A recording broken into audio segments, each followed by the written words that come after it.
First group of evacuated Afghan interpreters arrives in U.S.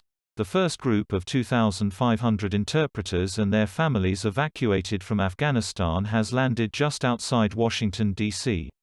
They will remain at the nearby Fort Lee Army Base as they complete a Special Immigrant Visa (SIV) process.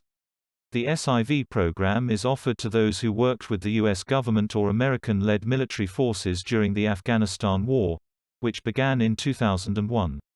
Threats against Afghans who helped the U.S. have risen amid Taliban advances.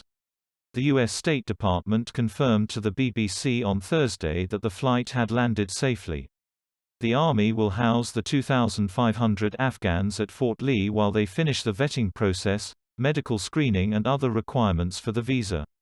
Since 2008, approximately 70,000 Afghans who have received SIVs have been resettled in the country, according to U.S. officials.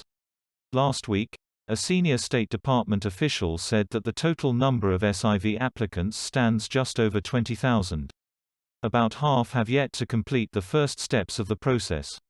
Mike Jason, a former U.S. Army battalion commander who deployed to Afghanistan, told the BBC that traveling across Taliban-controlled areas with the documentation needed for SIVs puts the translators in mortal danger. "That's basically an entire confession that you're an interpreter working for the Americans," he says. "We're asking them to travel with the evidence." The not-for-profit No One Left Behind estimates that at least 300 Afghan allies or family members have been killed. The Taliban were removed from power by the US-led invasion in 2001.